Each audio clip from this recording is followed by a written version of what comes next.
11th class का जो chapter second है उसका एक टॉपिक है भौतिक राशियों की विमाएं। डायमेंशन हम इस वीडियो में क्या करेंगे, कैलकुलेट कर रहे हैं यहाँ पर। तो पहले आपको ये समझ में आना चाहिए कि भौतिक राशियां होती क्या हैं। तो भौतिक राशियां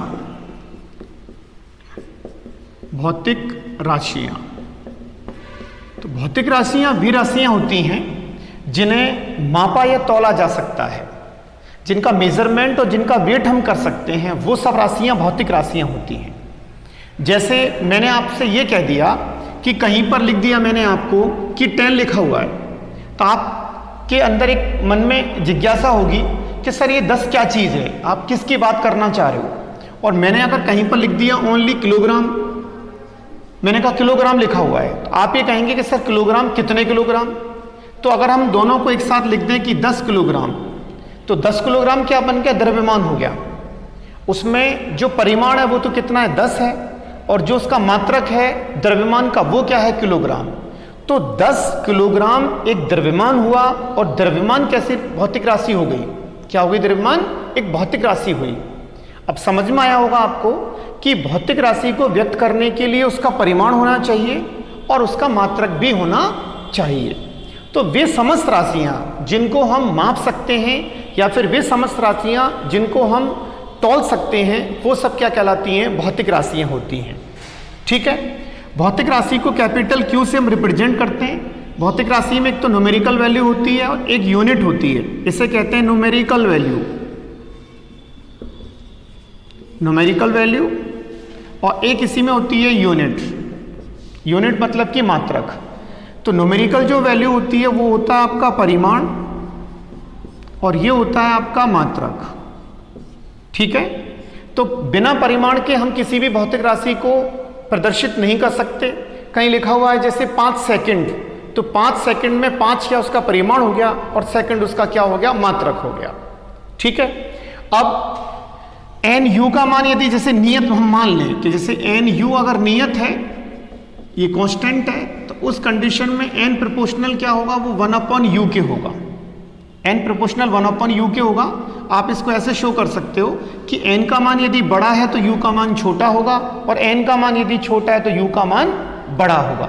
जैसे कोई एग्जाम्पल ले लो, आपने कहीं लिख दिया कि 5000 मीटर और इसे आपने लिख दिया 5 किलोमीटर, तो 5000 मीटर में एन का जो वैल्यू है वो बड़ा है और यू का जो वैल्यू है वो कितना है, छोटा है। अगर 5 किलोमीटर में देखें तो एन का वैल्यू क्या हो गया, छोटा हो गया, और यू का वैल्यू क्या हो गया, बड़ा हो गया। तो एक दूसरे के क्या होते हैं, व्युत्क्रमानुपाती होते हैं। ठीक है, इनका जो गुणनफल होता है वो सदैव क्या रहता है, नियत रहता है। अंडरस्टैंड। अब हम आगे बढ़ते हैं कि भौतिक राशियां 2 प्रकार की होती हैं। एक तो होती हैं मूल भौतिक राशियां और एक होती हैं व्युत्पन्न भौतिक राशियां। देखिए, पढ़िए, समझिए। एक तो होती हैं अपनी मूल भौतिक राशियां। ठीक है, भौतिक राशियों के प्रकार, एक होती हैं मूल भौतिक राशियां। तो मूल जो भौतिक राशियां हैं उनकी संख्या 7 है। 7 राशियां मूल हैं, यानी कि इन्हीं से ही पूरी फिजिक्स बनी हुई है। आप ये कह सकते हैं कि इसमें जो फर्स्ट है वो है आपका द्रव्यमान, जिसे मास कहते हैं हम। सेकंड आपका क्या है, वो है लंबाई, जिसे आप लेंथ कहते हैं। थर्ड आपका क्या है, समय, वो हो जाएगा आपका टाइम। और फोर्थ आपका क्या है, ताप, जिसे हम टेम्परेचर कहते हैं। फिफ्थ आपका है विद्युत धारा, जिसे हम इलेक्ट्रिक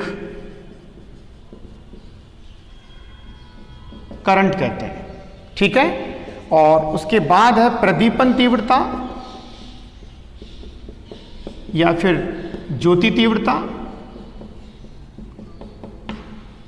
ठीक है, ल्यूमिनस इंटेंसिटी कहते हैं इसको।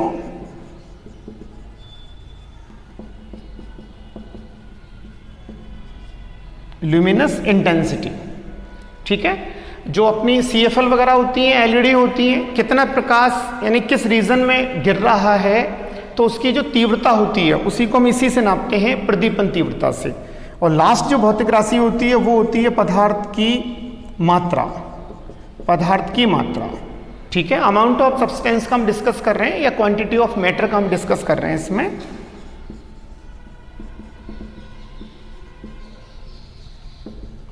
क्वांटिटी ऑफ मैटर का डिस्कस कर रहे हैं अपन। तो ये जो 7 राशियां होती हैं वो मूल राशियां हैं, ठीक है।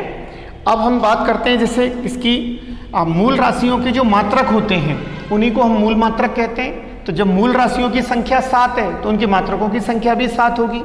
और वे राशियां जो मूल राशियों से बनती हैं उन्हें हम क्या कहते हैं, व्युत्पन्न राशियां कहते हैं। दूसरे नंबर की क्या आती हैं आपकी, व्युत्पन्न राशियां, ठीक है।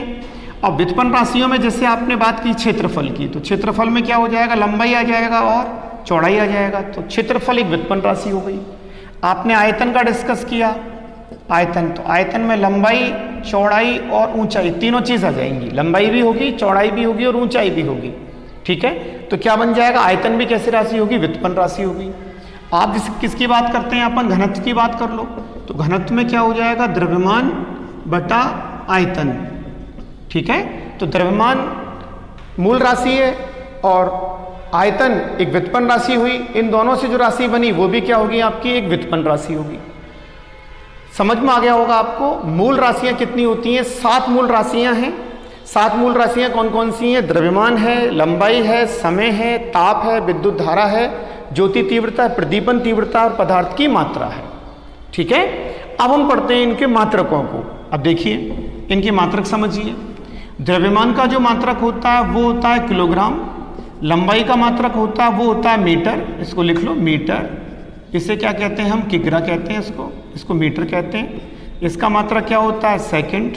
समय का मात्रक आपको अच्छे से पता होगा। टेम्परेचर का मात्रक क्या होता है, केल्विन। क्या होता है, केल्विन। के से इसको रिप्रेजेंट करते हैं, केल्विन, ठीक है। केल्विन भी होता है, डिग्री सेल्सियस भी होता है, लेकिन जो एसआई यूनिट होती है वो केल्विन होती है। और विद्युत धारा का जो मात्रक होता है वो होता है एम्पियर। ए से इसको रिप्रेजेंट करते हैं। प्रदीपन तीव्रता का मात्रक होता है वो होता है कैंडला, ठीक है, कैंडला। इसको हम सीडी से रिप्रेजेंट करते हैं। और पदार्थ की मात्रा का जो मात्रक होता है वो होता है मोल, MOL, मोल लिखते हैं अपन। क्लियर, मात्रक सारे क्लियर हो गए होंगे। जो मूल राशियां होती हैं उन्हीं के ही जो मात्रक होंगे उन्हें मूल मात्रक कहेंगे। और व्युत्पन्न मात्रक कौन से मात्रक होते हैं, जो व्युत्पन्न राशियों के मात्रक हैं उन्हें हम व्युत्पन्न मात्रक कहते हैं। या फिर आप ये कह सकते हो कि जो मात्रक मूल मात्रकों से मिलकर बने हुए हैं वो आपके क्या होंगे, व्युत्पन्न मात्रक होंगे। अंडरस्टैंड। अब हम एक एक करके अब हम एक डायमेंशन का डिस्कस करते हैं इसमें, कि डायमेंशन जो विमा होती हैं, तो मूल मात्रकों की जो घातें होती हैं उन्हीं को हम क्या कहते हैं, डायमेंशन कहते हैं, ठीक है। ये मूल मात्रक हैं। मूल मात्रकों की घातों को हम विमा कहते हैं, ठीक। अब मूल मात्रकों में देखिए आप कि आपने सबसे पहले किसका डिस्कस किया, द्रव्यमान। तो द्रव्यमान का जो विमा होती है वो M1 लेते हैं और बड़े कोष्टक में हम इसको बंद करेंगे और कैपिटल M से इसको हम रिप्रेजेंट करते हैं। अंडरस्टैंड। अब लेते हैं हम जैसे लंबाई। आपने लंबाई, चौड़ाई होगी वो भी लंबाई के टर्म में होगी, ऊंचाई होगी वो भी लंबाई के टर्म में होगी, और जो गहराई होगी वो भी लंबाई के टर्म में होगी, दूरी भी लंबाई होगी, विस्थापन भी लंबाई होगा, और फिर तरंग अगर हम धैर्य की बात करें तो वो भी लंबाई होगी।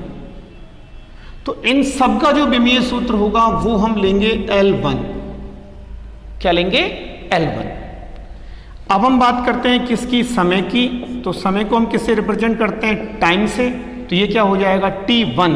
T1 इसका डायमेंशन होगा, किसका, समय का। अब अपन और बात करें, ये MLT, ये यांत्रिकी में आते हैं।